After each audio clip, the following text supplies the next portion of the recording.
مجھے یہ کہنا یاد ہے، دیکھو خدا، مجھے نہیں معلوم کہ تو ہے یا نہیں، مگر تجھے بتا رہا ہوں کہ میں اپنا لائف سٹائل نہیں چھوڑوں گا۔ میری زندگی بہت اچھی ہے۔ اگر تو میرے لیے یہ چاہتا ہے تو تجھے مجھ کو دکھانا ہوگا۔ میرا دماغ کھوپڑی سے باہر نکل رہا تھا۔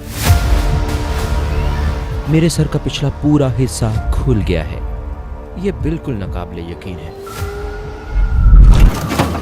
ایمبولینس آئی، میں بس وہاں بیٹھا تھا، میں ہوش میں تھا، میں روڈ کی سائیڈ پر بیٹھا تھا۔ میرے سر پہ کمبل تھا اور پھر اس نے میرے سر سے کمبل ہٹایا اور میرے سر کی چوٹیں دیکھی اور فوراً ہی اس کی آواز بدل گئی۔ مجھے ایک ایمرجنسی ایئر لفٹ چاہیے۔ السلام علیکم بھائی رحیم، انٹرویو کے لیے ہماری دعوت قبول کرنے کا شکریہ۔ سب سے پہلے بتائیں کہ رحیم جنگ کون ہے اور کیا آپ ہمیں اپنی زندگی کے بارے میں مختصر بتا سکتے ہیں؟ میں لندن میں پیدا ہوا تھا۔ میں ایک مکسڈ بیک گراؤنڈ سے تعلق رکھتا ہوں۔ میں نے بہت سے مختلف قسم کے کام کیے، بہت سی مختلف قسم کی جابز کی، کئی الگ الگ انڈسٹریز میں۔ الحمدللہ اللہ مجھے یہاں اور وہاں بھیجتا رہا، اور انشاءاللہ مجھے امید ہے کہ آج کی بات چیت میں مزید چیزیں آپ کے سامنے آئیں گی انشاءاللہ۔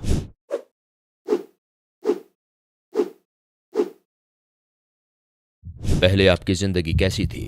ان دنوں شاید میرا کسی ذات پر ایمان نہیں تھا۔ میری پرورش میں کہوں گا کہ بہت ہی کھلے ذہن کے ماحول میں ہوئی۔ میرے والد اسلام پر یقین رکھتے تھے، مگر وہ روایتی اسلام کو نہیں مانتے تھے جیسے کہ ہم اسے سمجھتے ہیں، جس طرح میں اب اسے سمجھتا ہوں۔ میری ماں مذہب سے بھرپور نفرت کرتی تھیں۔ پہلے ان کی شادی کسی آئرش مرد سے ہوئی تھی، پھر انہیں طلاق ہو گئی، اور کیتھولک مذہب میں طلاق کی اجازت نہیں ہے، لہٰذا انہیں خارج کر دیا گیا، کیتھولک مذہب سے نکال دیا گیا۔ پھر جب وہ میرے والد سے ملی تو لوگوں نے اس بات کو قبول نہیں کیا۔ انہوں نے مذہبی لوگوں کو دیکھا اور ان میں منافقت نظر آئی۔ والدہ نے ان کو ہمیشہ دوسروں کو سکھانے مگر خود عمل نہ کرنے والا پایا، تو ہم ایسے ماحول میں بڑے ہوئے جہاں گھر میں کوئی حقیقی مذہب نہیں تھا۔ ہمیں بس اپنا کردار اچھا بنانا، معاملات اچھے رکھنا، طور طریقے اچھے بنانا سکھایا جاتا تھا، مگر مذہب کی کوئی اہمیت نہیں تھی۔ اور اگر میں اب اس وقت سوچوں تو شاید مجھے کبھی کبھی شک پیدا ہوتا تھا کہ خدا ہے بھی یا نہیں، یا کوئی مذہب ہے یا اس طرح کی کوئی چیز ہے یا نہیں، اور میرا یہ یقینی ایمان نہیں تھا کہ ہمیں کسی عقیدے کو ماننے کی ضرورت ہے۔ تو کیا آپ ہمیں اپنی جوانی کے زمانے کے بارے میں بتائیں گے؟ جب میں 18 سال کا تھا تو ہر چیز میں ناکام ہو رہا تھا۔ میں اسکول کے سارے امتحانوں میں فیل ہو رہا تھا اور میں بس میوزک بزنس میں کام کرنا چاہتا تھا، چاہے کسی بھی طرح ہو۔ الحمدللہ ایک موقع ملا، میرے والد کوئی بزنس کر رہے تھے۔ ان کے بزنس پارٹنرز میں ایک شخص ایسا بھی تھا جس کے میوزک بزنس میں بہت سے رابطے تھے۔ میں نے اس سے بات کی اور کہا، دیکھو پلیز مجھے کسی بھی طرح ان کروا دو، بس مجھے اندر داخل کروا دو، باقی کام میں خود کر لوں گا، بس مجھے ان کروا دو۔ آخر اس نے کسی سے بات کر ہی لی اور میں نے میوزک پروموشن کمپنی میں کام شروع کر دیا۔ میں بہت خوش تھا، لگتا تھا پوری دنیا میری مٹھی میں آ گئی ہو۔ پھر اس سے مجھے اگلی جاب کا موقع ملا جو بہت ہی زبردست جاب تھی۔ میں جس کمپنی میں کام کر رہا تھا اسے اسٹیوی وانڈر کے لیے پروموشن کرنے کا کانٹریکٹ ملا، اور اسے چلانے والی اہم ترین شخصیت ایک پروجیکٹ مینیجر تھی۔ انہوں نے مجھے فون کیا اور کہا، کیا تم ابھی اپنی جاب چھوڑ کر میرے ساتھ کام کرنا چاہو گے؟ میں نے کہا، ڈیپینڈ کرتا ہے کہ کام کیا ہے۔ انہوں نے کہا، ہم یہاں یوکے میں مورٹن ریکارڈز شروع کر رہے ہیں۔ یہ تو جیسے میرا خواب پورا ہو گیا تھا۔ پوری ہسٹری میں مورٹن سب سے بڑا ریکارڈ لیبل ہے۔ اپنے نام کے ساتھ مورٹن کا نام جڑنا، ایسا بزنس کارڈ اپنے پاس ہونا جس پر مورٹن ریکارڈز لکھا ہوا ہو، آپ کہیں بھی جائیں یہ کارڈ آگے کر دیں، سارے دروازے کھل جاتے ہیں، اور مجھے یوکے میں مورٹن ریکارڈز کا یہ نیا ویژن شروع کرنے کا موقع مل رہا تھا۔ وہ کون سا نتیجہ خیز لمحہ تھا جو آپ کو اسلام کے قریب لے آیا؟ میرے خیال میں میرے لیے ایک نتیجہ خیز لمحہ وہ تھا جب میں ایک پارٹی میں تھا۔ اس بڑی پارٹی میں میوزک، لوگ اور سب کچھ تھا، اور میرے انکل وہ حال ہی میں مذہبی بنے تھے اور وہ ماہ رمضان تھا۔ مجھے یہ بھی نہیں پتا تھا کہ یہ رمضان ہے۔ وہ آئے اور انہوں نے پارٹی ہال کے دروازے پر دستک دی۔ انہیں معلوم تھا کہ میں اندر ہوں۔ انہوں نے مجھے بلایا اور کہا، میں چاہتا ہوں کہ آج رات تم مسجد چلو۔ میں نے کہا، میں یہاں اپنے دوستوں کے ساتھ ہوں، آپ کو تو پتا ہے انکل، پلیز کسی اور دن۔ مگر انہوں نے کہا، نہیں آج رات۔ میں نے پھر کہا، میں نہیں جا سکتا۔ انہوں نے کہا، میں بحث نہیں کر رہا، میں تمہیں بتا رہا ہوں، اور مجھے نہیں پتا تھا کہ یہ لیلۃ القدر ہے۔ وہ مجھے علاقے کی مسجد میں لے گئے۔ اس وقت میں مورٹن ریکارڈز میں تھا، اور اس وقت میں کہوں گا کہ میری زندگی میری امیدوں سے زیادہ بہتر گزر رہی تھی، اور مجھے قنوت میں دعا کا ہونا یاد ہے۔ میں اس میں شامل نہیں ہو رہا تھا، میں مسجد کے آخری سرے پر بیٹھا تھا اور مجھے پاور محسوس ہوئی۔ آمین آمین آمین۔ مجھے یہ کہنا یاد ہے، میں نے وہاں بیٹھے بیٹھے کہا، دیکھو خدا، مجھے نہیں معلوم تو ہے یا نہیں، مگر تجھے بتا رہا ہوں کہ میں اپنا لائف سٹائل نہیں چھوڑوں گا۔ میں نے کہا، میں نہیں چھوڑنے والا، میری زندگی بہت اچھی ہے۔ میں نے کہا، اگر تو میرے لیے یہ چاہتا ہے تجھے کچھ کرنا ہوگا، تجھے مجھ کو دکھانا ہوگا۔ تب سے چیزیں خراب اور پھر خراب سے خراب تر ہوتی چلی گئیں، یہاں تک کہ مجھ میں حقیقی ڈر بیٹھ گیا کہ میں پاگل پن کی طرف جا رہا ہوں۔ میں ٹھیک سے کام کرنے کے قابل نہیں تھا، میں کام کرنے کا اہل نہیں رہا تھا، میں ہر کام سے قاصر ہو گیا، میرے تعلقات خراب ہو گئے اور سب برباد ہو گیا، اور میرا کیریئر تباہ ہو گیا، ہر چیز بگڑ گئی، اور میں بالکل ایک کشمکش میں پھنس گیا جس سے دماغی توازن خاصا بگڑ گیا۔ میں بالکل پریشان حال تھا۔ مجھے یاد ہے ایک دن میرے ایک کزن نے پھر وہی کام کیا۔ وہ انہی انکل کا بیٹا تھا جو مجھے مسجد لے گئے تھے۔ وہ مجھے مسجد کے امام سے ملوانے لے گیا، اور مجھے یاد ہے امام مجھ سے ایک ہی بات کہے جا رہے تھے۔ وہ مسلسل کسی سمت کے بغیر سفر کی بات کر رہے تھے، اور مجھے محسوس ہوا کہ میں سفر کر رہا ہوں، مگر یہ نہیں جانتا کہ میں کہاں جا رہا ہوں۔ مجھے معلوم نہیں تھا کہ زندگی کا مقصد کیا ہے، مجھے نہیں پتا تھا کیا اہم ہے، اور مجھے یاد ہے اس جاب پر میں ایک دن سو گیا تھا، میں اپنی کرسی پر سو گیا تھا، اور مجھے نیند سے جاگنا یاد ہے، اور بھائی مجھے ایسا محسوس ہوا میں اس کی وضاحت نہیں کر سکتا۔ مجھے محسوس ہوا جیسے میں خالی ہاتھ کائنات کے درمیان تیر رہا ہوں۔ مجھے نہیں معلوم تھا کہ میں کون ہوں، میں نہیں جانتا تھا کہ میں کہاں جا رہا ہوں، مجھے نہیں پتا تھا کہ کیا ہو رہا ہے۔ میں نے ہر طرح کے مشکل حالات سہے۔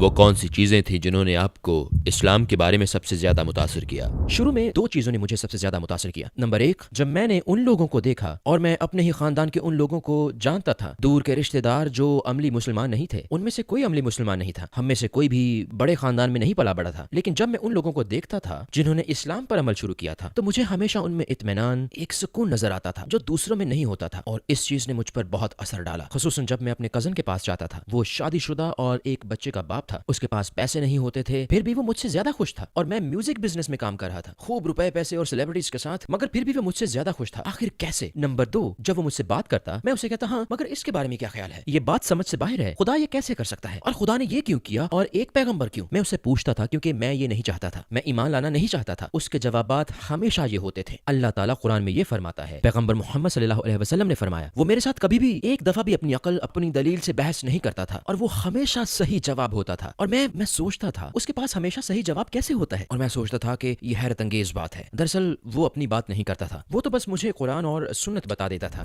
تو کون سے واقعات نے آپ کو اپنا رستہ بدلنے پر مجبور کیا؟ مجھے وہ لمحہ یاد ہے، وہ لمحہ جب ہر چیز بدل گئی۔ میں آپ کو تاریخ بتا سکتا ہوں، 5 اکتوبر 1993 میں کچھ دوستوں کے ساتھ ایک بار میں تھا، اور مجھے محسوس ہوا کہ ایک پینک اٹیک ہو رہا ہے۔ پہلے میرے ساتھ اس طرح کی کوئی کیفیت نہیں ہوئی تھی، میں وہاں سے بھاگ جانا چاہتا تھا، اور پھر میں نے سوچا میں کہاں بھاگ رہا ہوں، اور جب میں وہاں پہنچوں گا تب بھی یہی کیفیت محسوس کروں گا۔ مجھے محسوس ہوا جیسے زمین کھل گئی ہو اور وہ مجھے نگلنے والی ہو، اس طرح کا احساس تھا۔ میں گاڑی چلا کر گھر آ گیا، مجھے یہ بھی نہیں پتا کہ میں گھر کیسے پہنچا۔ پہلی مرتبہ میں نے دعا کی، اور مجھے نہیں پتا تھا کہ میں کیا کہہ رہا ہوں، مجھے نہیں معلوم تھا کہ میں کیا کر رہا ہوں، لیکن سب سے مزاحیہ بات یہ ہے، اس چیز نے بتایا کہ میں اپنی زندگی میں کہاں کھڑا ہوں۔ میں نے کہا اے خدا پلیز میری مدد کریں، اور پھر میں نے ایک معاملہ کر لیا۔ میں نے کہا دیکھیں، اگر آپ مجھے ابھی بچا لیں، اگر آپ مجھے پاگل ہونے سے بچا لیں، تو میں 2 ہفتوں کے لیے ہر حرام چیز چھوڑ دوں گا۔ میں نے یہ اس لیے کہا کیونکہ اس سے زیادہ عرصے تک میرے لیے یہ سب چھوڑنا ناممکن تھا، اور پھر میں نے کہا نہیں، یہ کافی نہیں ہے۔ میں نے کہا خدا اگر آپ مجھے بچا لیں، میں سب حرام چیزیں 1 مہینے کے لیے چھوڑ دوں گا۔ پھر میں نے کہا نہیں، یہ بہت لمبا عرصہ ہے، یہ بہت لمبا۔ پھر میں نے کہا 3 ہفتے، ہاں ٹھیک ہے، میں مطمئن ہو گیا 3 ہفتے۔ میں نے کہا خدا اگر آپ مجھے ابھی بچا لیں تو میں ہر حرام چیز اگلے 3 ہفتوں کے لیے چھوڑ دوں گا، میں کسی حرام چیز کو نہیں چھوؤں گا۔ وہ پہلا دن تھا جب میں نے حرام چھوڑنے کا فیصلہ کیا تھا، اور ظاہر ہے 3 ہفتے بعد میں بری حالت میں تھا، میں تب بھی بہتر نہیں تھا۔ پھر میں نے کہنا شروع کیا کیونکہ اس وقت تک میں نے دعا مانگنی شروع کر دی تھی، اور میں نے قرآن بھی کھول لیا تھا۔ مجھے پہلی مرتبہ قرآن کھولنا یاد ہے، اور ظاہر ہے مجھے اپنی زندگی کی اہم ترین آیات میں سے ایک آج تک یاد ہے، فَإِنَّ مَعَ الْعُسْرِ يُسْرًا إِنَّ مَعَ الْعُسْرِ يُسْرًا۔ تم اس وقت جس مشکل میں ہو وہ ختم ہو جائے گی، اور مجھے اس پر رک جانا یاد ہے، اس پر ٹھہر جانا یاد ہے۔ ہر چیز کی طرح میں اس آیت پر ٹھہر گیا تھا کہ شاید اس مشکل کے بعد کچھ آسانی آنے والی ہے۔ کون سی بات نے آپ کو یقین دلایا کہ اسلام 100% سچا ہے؟ میں آپ کو سچ بتاؤں گا، میرے خیال میں جب آپ میری طرح کئی مختلف نظریاتی بیک گراؤنڈز کے ساتھ پلے بڑھے ہوں، بلکہ ابھی بھی میرا بھائی ایگنوسٹک یا شاید ایتھیسٹ ہے، میری بہن بدھسٹ ہے، اور میرے سسر یہودی ہیں، میری ساس ایتھیسٹ تھیں، میرے خاندان کے قریب ترین لوگ یا ان میں سے زیادہ تر مذہبی نہیں تھے، اور میرے بہت سے قریب ترین دوستوں کا بھی یہی حال ہے، لیکن میرے نزدیک ایمان کا سفر ایک مسلسل سفر ہے، اسے مسلسل آزمایا جاتا ہے، اور شیطان ہر وقت وسوسے پیدا کرے گا۔ تو میں ایمانداری سے کہوں گا کہ میرا سفر سیدھا نہیں رہا، سیدھا اور بالکل سیدھا ایمان اوپر نیچے ہوتا رہا ہے، اور پھر مشکلات کے دن جن کا مجھے سامنا ہوا، جب میں سوچ میں پڑ گیا کہ میں اسلام کے صحیح ویژن کو فالو کر رہا ہوں یا نہیں، کیا اتنا زیادہ مذہبی بننا واقعی ضروری ہے، یا شاید یہ چھوٹے گناہ ہونا اتنی بری بات نہیں ہے، یا پھر شاید ہر مرتبہ قرآن پاک ہی وہی چیز تھی، کیسے یہ کتاب کیسے ممکن ہے، یہ کیسے ہو سکتا ہے ہم اس معجزے کو اپنے ہاتھوں میں اٹھا سکیں؟ یہ کیسے ممکن ہے کہ پیغمبر محمد صلی اللہ علیہ وسلم کو سب معلوم تھا، وہ پڑھ نہیں سکتے تھے، وہ لکھ نہیں سکتے تھے، ان کی کوئی تعلیم نہیں تھی، یہ کیسے ممکن ہے کہ انہوں نے ایسی چیزوں کی پیش گوئی کی جو کئی دہائیوں اور صدیوں کے بعد سچ ثابت ہوئی؟ آخر یہ کیسے ممکن ہے؟ تو میرے لیے ہمیشہ مجھے واپس لانے والی چیز بلا شبہ قرآن ہے، اور ہم قرآن کے بارے میں جتنا زیادہ جانتے ہیں اتنا ہی ہمیں سائنس اور میتھس اور کمپیوٹرز کا علم حاصل ہوتا ہے۔ ہم جتنا زیادہ اس کا تجزیہ کرتے ہیں اتنا ہی بڑا معجزہ بن کر سامنے آتا ہے۔ تو جب بھی شیطان آئے تو میں یہ کہتا ہوں اعوذ باللہ من الشیطان الرجیم۔ ایک پرہیزگار مسلمان بنتے ہوئے آپ کو آخری چیز کون سی چھوڑنی پڑی؟ واقعی یہ وہ وقت تھا جب میں نے اپنا رشتہ چھوڑنے کا فیصلہ کیا، وہ رشتہ جو اپنائیت کا تھا، گھر جانا اور اپنے والدین کے ساتھ رہنا، وہ فیصلہ کن لمحہ تھا، کیونکہ تب میں نماز پڑھتا تھا، روزے رکھ رہا تھا، مجھے زیادہ تر حرام چیزیں چھوڑنی پڑیں، لیکن میرا رشتہ قائم تھا، اور مجھے وہ کہنا یاد ہے کہ میں نہیں کر سکتا، میں صبح جاگ کر فجر پڑھنا اور دوبارہ سونا یہ نہیں کر سکتا، میں اب مزید یہ سب نہیں کر سکتا۔ میرے دماغ میں یہ نیون سائن پوسٹس کی طرح تھا جس پر لکھا تھا کہ تم یہ نہیں کر سکتے اور یہ نہیں کر سکتے، مگر میں پھر بھی یہ کر رہا تھا، لیکن میں یہی محسوس کر رہا تھا کہ یہ لکھا ہوا بہت واضح ہے اور میں اسے نہ دیکھنے کی کوشش کر رہا تھا، لیکن یہ میرے لیے بہت واضح تھا۔ اب میں اسلام کے اندر اپنا راستہ تلاش کرنے کے لیے 100% پرعزم تھا، اب کوئی حرام نہیں، بالکل نہیں، مجھے یہ چیزیں چھوڑنی پڑیں، اور میرے لیے یہ فیصلہ کن لمحہ تھا۔ اس سب کے بارے میں آپ کی فیملی اور قریبی سرکل کا کیا رد عمل تھا؟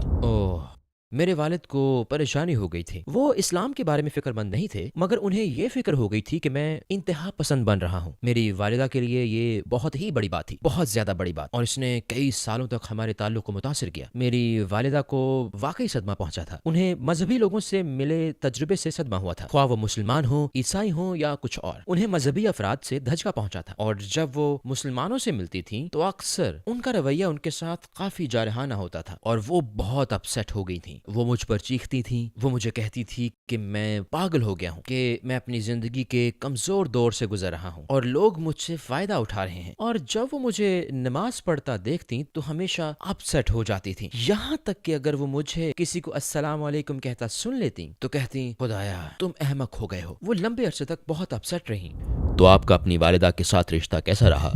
کیا انہوں نے اپنا خیال بدلا اور وقت گزرنے کے ساتھ ساتھ اسلام کے قریب آئیں؟ یہ میری زندگی کے سب سے بڑے معجزوں میں سے ایک ہے۔ میری والدہ کے دل میں ہمیشہ سے یہ ایک بات رہتی تھی جو مذہب کے خلاف تھی، جو ایمان کے خلاف تھی، جو مذہبی لوگوں کے خلاف تھی، اور اس میں کوئی تبدیلی نہیں آئی، حتیٰ کہ 15 سال بعد تک بھی اگر میں نماز پڑھ رہا ہوتا تو وہ آگے سے گزرتی، بس یہی رد عمل تھا ان کا۔ لیکن وہ بیمار ہو گئیں، بیماری بھی کینسر کی، انہیں کینسر ہو گیا تھا، اور یہ بس ایک اتفاق تھا، یہ بالکل ایک اتفاق تھا۔ میں ہسپتال میں ملنے گیا اور وہاں بس وہ تھیں اور میں تھا۔ جب ڈاکٹر بری خبر لے کر آیا تھا، وہ آیا، اس نے ان کا ہاتھ تھاما اور کہا میرے پاس ایک بری خبر ہے، اس طرح کی بات کی تھی، اور وہ بس اس کی طرف دیکھ رہی تھیں۔ انہوں نے صرف اتنا کہا کتنا وقت ہے؟ اس نے جواب دیا یہ کہنا مشکل ہے، اور میں وہاں بیٹھا تھا تو میرے خیال میں ہم مہینوں کے بجائے ہفتوں کی بات کر رہے تھے۔ یہ بہت افسوسناک بات تھی۔ میں اپنی ماں کو یہ نہیں کہہ سکتا اللہ آپ کو معاف فرمائے، میں اپنی ماں کو یہ نہیں کہہ سکا کہ اگلی زندگی الحمدللہ، میں اپنی ماں کو نہیں کہہ سکتا اللہ آپ کے صبر پر آپ کو اجر دے گا، میں کچھ نہیں کہہ سکتا کیونکہ وہ ایمان نہیں رکھتی، تو پھر میں کیا کہوں؟ میں نے ان سے کہا ہماری ایک مذہبی روایت ہے جس میں ہمارا یقین ہے کہ ہم سب مسافر ہیں۔ میں نے کہا اس زندگی میں ہم سب ایک درخت کے نیچے بیٹھ کر تھوڑا سا وقفہ لیتے ہیں، اور پھر اپنے اپنے وقت پر ہم سب اٹھ کھڑے ہوتے ہیں اور آگے چل پڑتے ہیں اپنے سفر کی اگلی منزل کی طرف۔ اور انہوں نے میری طرف دیکھا اور کہا یہ مجھے اچھا لگا، اور یہ انہیں اچھا لگا، ان کے دل پر اثر ہوا۔ پھر ایک اور کام ہوا، ماشاءاللہ میرا کزن، وہ جو میرے بہت قریب ہے، اس نے ایک ای میل بھیجی کیونکہ وہ اس کے لیے ماں کی طرح تھیں، اور وہ جیسے آپ ای میل کے نیچے ایک چھوٹی سی ٹیگ لائن لکھتے ہیں، اس کی ای میل پر ٹیگ لائن تھی نوبل انعام یافتہ شاعر اور مصنف جارج برنارڈ شاہ کا ایک کال۔ اور میری ماں جارج برنارڈ شاہ کو پسند کرتی تھی، وہ ہمیشہ جارج برنارڈ شاہ کا حوالہ دیتی رہتی تھیں، اور ای میل کے نیچے جارج برنارڈ شاہ کا یہ کال تھا، پیغمبر محمد صلی اللہ علیہ وسلم کے بارے میں یہ کال تھا۔ وہ کہتے ہیں اس دنیا کے مسائل اگر کوئی شخص حل کر سکتا تو وہ انسانیت کے محافظ محمد کے سوا کوئی اور نہیں۔ اور میرے کزن نے یہ چیز اپنے سائن آف کے طور پر نیچے لکھی تھی۔ انہوں نے کہا یہ کیا ہے؟ وہ آئیں اور کہا کیا تمہیں پتا ہے جارج برنارڈ شاہ نے محمد صلی اللہ علیہ وسلم کے بارے میں یہ کہا؟ میں نے کہا ہاں۔ انہوں نے سب کو بتانا شروع کر دیا، کیا آپ نے دیکھا جارج برنارڈ شاہ نے محمد صلی اللہ علیہ وسلم کے بارے میں کیا کہا؟ تو دھیرے دھیرے دھیرے دروازہ کھل رہا تھا، لیکن اب بھی میں سوچ رہا تھا وہ مسلمان نہیں ہے۔ پھر وہ میرے پاس آئیں اور انہوں نے کہا میں تم سے ایک سنجیدہ بات کرنا چاہتی ہوں۔ انہوں نے کہا دیکھو، میں نے تمہارے بھائی اور بہن سے کہا ہے جب میں مر جاؤں تو مجھے جلا دیا جائے، یہ میری خواہش ہے۔ اور انہوں نے کہا مجھے پتا ہے یہ تمہارے لیے مشکل ہوگا۔ میں نے کہا کوئی بات نہیں، آپ جو بھی چاہیں یہ آپ کی خواہش ہے۔ میں بولا لیکن ٹھہرے، میں نے کہا کیا آپ نے غور کیا کہ یہ عمل کیسے ہوگا، اس میں کیا ہوگا؟ انہوں نے کہا تمہارا کیا مطلب ہے؟ انہوں نے کہا اچھا دیکھو، میں نے کہا اگر آپ کا انتقال ہمارے گھر پر ہوتا ہے، جیسے کہ ہمیں امید ہے کہ آپ کا انتقال یہاں ہوگا، میں نے کہا کچھ اجنبی لوگ آئیں گے اور آپ کو لے جائیں گے۔ میں نے بولا یہ لوگ کون ہیں؟ میں نے کہا وہ بس پیسوں کے عوض دیکھ بھال کرنے والے ہیں، وہ آئیں گے اور آپ کو لے جائیں گے۔ میں نے کہا پھر وہ آپ کو بے لباس کریں گے۔ میں نے کہا پھر وہ آپ کی میت کو محفوظ رکھنے کے لیے کیمیکلز لگائیں گے۔ میں نے کہا پھر وہ آپ کے چہرے پر میک اپ کریں گے، آپ کے بال سیٹ کریں گے، پھر وہ آپ کو کپڑے پہنائیں گے۔ میں نے کہا کون ہیں یہ لوگ؟ میں نے کہا اس میں عموماً ایک دو ہفتے لگتے ہیں۔ انہوں نے کہا وہ بولی اور کیا راستہ ہے؟ میں نے کہا آپ کے بیٹے آپ کو لے جائیں گے اور آپ کو کوئی نہیں دیکھے گا اور آپ کا وقار قائم رہے گا۔ میں نے کہا پھر آپ کو لوکل سینٹر لے جائیں گے۔ میں نے کہا آپ کی بیٹیاں آپ کو غسل دیں گی اور میں نے کہا آپ کو سفید کفن میں لپیٹا جائے گا اور میں نے کہا کہ آپ کو 1 دن کے اندر اندر دفن کر دیا جائے گا۔ انہوں نے کہا میں یہی چاہتی ہوں۔ اور الحمدللہ انہوں نے میرے بھائی اور بہن کو فون کیا اور انہیں اس بات کا یقین نہیں آیا کیونکہ وہ جانتے تھے کہ انہیں اسلام پسند نہیں۔ اب میرے لیے ایک مسئلہ بنا، وہ مسلمان نہیں، لہٰذا اب میرے لیے مسئلہ تھا۔ اچھا تو میں سوچ رہا تھا مجھے اب کیا کرنا چاہیے، یہ میں خود اپنے ذہن میں سوچ رہا تھا۔ اب آخر مجھے کیا کرنا چاہیے؟ میری ماں مسلمان نہیں ہے، وہ مسلمانوں والی تدفین چاہتی ہے۔ میں امام صاحب سے یہ نہیں کہہ سکتا کہ میری ماں کا جنازہ پڑھائیں، وہ مسلمان نہیں ہے۔ مجھے کیا کرنا چاہیے؟ تو میں ہر چانس لینا چاہتا تھا اور یہ مشکل تھا کیونکہ بہت سے لوگ انہیں ملنے آ رہے تھے۔ میں چاہتا تھا بس سب چلے جائیں کیونکہ بس چند منٹ کے لیے، صرف چند منٹ کے لیے میں ان سے اکیلے میں بات کر سکوں۔ اور پھر مجھے پہلا موقع ملا، اور چونکہ وہ ایک نرس تھیں، ان کی پسندیدہ چیز میڈیسن تھی۔ وہ انسانی جسم کی ساخت پر حیران ہوتی تھیں۔ تو میں نے ایک دن ان سے کہا انسانی جسم جس انداز سے کام کرتا ہے یہ شاندار ہے۔ میں نے کہا آپ کے خیال میں کیا یہ ممکن ہے کہ اسے ڈیزائن کیا گیا ہے اور یہ محض اتفاق نہیں؟ انہوں نے کہا ہاں مجھے ایسا لگتا ہے۔ میں نے کہا ٹھیک ہے، میں نے اپنی بات ختم کر دی۔ پھر میں دوبارہ آیا، اگلی مرتبہ پھر سے لوگ آ رہے تھے، دن گزر رہے تھے۔ ہر دن مجھے پتا نہیں تھا کہ وہ 1 دن زندہ رہتی ہیں، 4 دن، 5 دن۔ میں سوچ رہا تھا مجھے موقع کب ملے گا، ایک اور موقع۔ میں نے کہا ہم نے آخری مرتبہ بات کی تھی، میں نے خالق کے موجود ہونے پر بات کی تھی۔ میں نے کہا آپ کے خیال میں کیا یہ ممکن ہے کہ خالق نے ہمارے لیے کچھ لوگ بھیجے ہوں، اچھے لوگ جو ہماری رہنمائی کریں، عیسیٰ علیہ السلام کی طرح، ابراہیم علیہ السلام، موسیٰ علیہ السلام اور محمد صلی اللہ علیہ وسلم کی طرح، ان کی طرح؟ میرا مطلب ہے اس طرح گھما پھرا کر بات کر کے۔ میں بہت ڈرا ہوا تھا کہ وہ کہیں گی نہیں نہیں نہیں۔ انہوں نے کہا ہاں میرا خیال ہے یہ ممکن ہے۔ اب میرے من میں آیا یہ کافی ہے، کیونکہ مجھے ڈر تھا اگر میں ان سے کہوں کلمہ شہادت پڑھیں تو وہ کہیں گی کیا میں یہ نہیں پڑھوں گی اور پھر میں پھنس جاؤں گا۔ میں نے دل میں سوچا یہ کافی ہے، الحمدللہ میں امام صاحب کو بتاؤں گا، انہوں نے کہا ہے کہ میں اللہ کو مانتی ہوں اور یہ کہ محمد صلی اللہ علیہ وسلم کو مانتی ہوں، الحمدللہ یہ کافی ہے، ہم انہیں دفن کر سکتے ہیں۔ تو میں نیچے آیا اور میں نے اپنے بیٹے اور بیوی کو بتایا۔ میں نے کہا الحمدللہ، انہوں نے کہا کہ وہ اللہ کو مانتی ہیں، انہوں نے کہا کہ وہ پیغمبروں کو مانتی ہیں، یہ کافی ہے۔ میرا بیٹا اس نے کہا یہ کافی نہیں، یہ کافی نہیں۔ میں نے کہا ٹھہرو۔ اس نے کہا مجھے جا کر بات کرنے دیں۔ میں نے کہا نہیں کیونکہ اگر انہوں نے نہ کر دی تو پھر ہم پھنس جائیں گے۔ وہ اوپر گیا، مجھے لگا جیسے وہ 5 گھنٹے سے اوپر گیا ہوا ہے۔ میں دائیں سے بائیں واک کر رہا تھا اور پھر وہ واپس آیا اور مجھے نہیں پتا کہ وہ کتنی دیر اوپر رہا۔ میں نے کہا کیا ہوا؟ اس نے کہا کوئی مسئلہ نہیں، انہوں نے کلمہ شہادت پڑھ لیا۔ اللہ اکبر۔ تو ماشاء اللہ انہوں نے عربی میں کلمہ شہادت پڑھا۔ الحمدللہ یہ میری زندگی کا سب سے بڑا معجزہ ہے اور وہ مسلمانوں کے قبرستان میں دفن ہے، الحمدللہ الحمدللہ۔